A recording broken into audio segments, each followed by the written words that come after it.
ଯଦି ତୁମର ଗୁପ୍ତ ଜୀବନ ସଭାରେ ଦେଖାଯାଏ, ତୁମେ ଲଜ୍ଜିତ ହେବ କି ସାହସୀ ହେବ?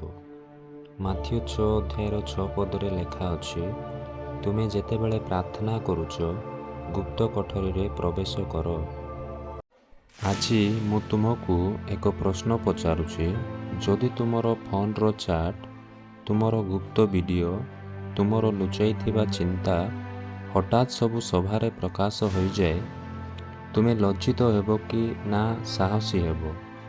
ଅନେକ ଲୋକ ବାହାରେ ଧାର୍ମିକ ଦେଖାଯାଆନ୍ତି, କିନ୍ତୁ ଭିତରେ ଗୁପ୍ତ ପାପ ଲୁଚାଇ ରଖିଛନ୍ତି।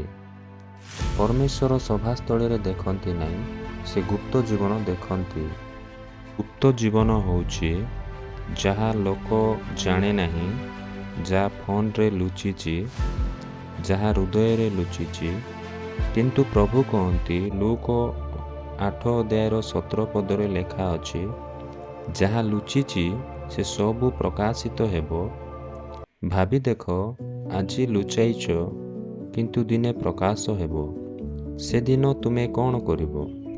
ଆଜି ଯୁବକମାନେ ଲୁଚିକରି ଅଶ୍ଳୀଳ ଭିଡ଼ିଓ ଦେଖୁଛନ୍ତି, ଭୁଲ ସମ୍ପର୍କ ରଖୁଛନ୍ତି, ଈର୍ଷା ଓ ଘୃଣା ହୃଦୟରେ ଧରି ରଖିଛନ୍ତି। ବାହାରେ ହାଲେଲୁୟା, ଭିତରେ ଗୁପ୍ତ ପାପ। କିନ୍ତୁ ସତ୍ୟ କ'ଣ? ତୁମେ ମନୁଷ୍ୟକୁ ଲୁଚାଇ ପାରିବ, କିନ୍ତୁ ପରମେଶ୍ୱରଙ୍କୁ ନୁହଁ। ପବିତ୍ରତା ଗୁପ୍ତରେ ଆରମ୍ଭ ହୁଏ। ଲୋକେ କାହିଁକି ଲଜ୍ଜା ପାଆନ୍ତି? କାରଣ ତାଙ୍କର ଜୀବନ ଓ କଥା ମଧ୍ୟରେ ଭିନ୍ନତା ଅଛି। ଯଦି ତୁମର ଗୁପ୍ତ ଜୀବନ ପବିତ୍ର ଥାଏ, ତେବେ ତୁମେ ଭୟ କରିବା ଦରକାର ନାହିଁ।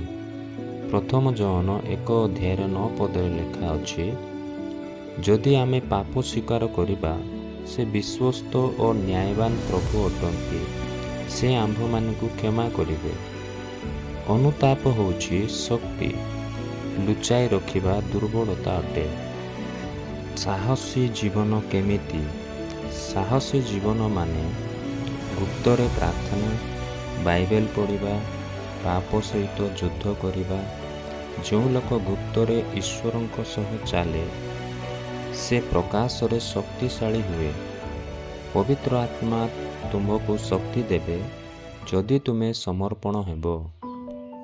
ଆଜି ନିଜକୁ ପଚାର, ମୋର ଗୁପ୍ତ ଜୀବନ ପବିତ୍ର କି? ଯଦି ଏବେ ପ୍ରଭୁ ଆସନ୍ତି, ମୁଁ ପ୍ରସ୍ତୁତ କି? ମୁଁ ଲଜ୍ଜିତ ହେବି କି ସାହସୀ?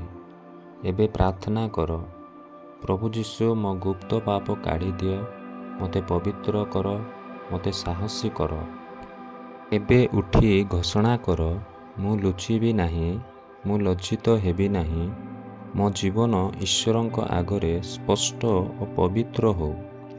ସତ୍ୟ ସାହସ ଗୁପ୍ତରେ ପବିତ୍ର ରହିବା। ଯଦି ଏହି ସନ୍ଦେଶ ତୁମ ଜୀବନକୁ ସ୍ପର୍ଶ କରିଛି, ଲାଇକ୍ କର, ସବସ୍କ୍ରାଇବ୍ କର ଓ ସେୟାର କର, ଯାହାଦ୍ୱାରା ଅନ୍ୟମାନେ ମଧ୍ୟ ଆଶୀର୍ବାଦ ପାଇବେ। ଆମେନ୍।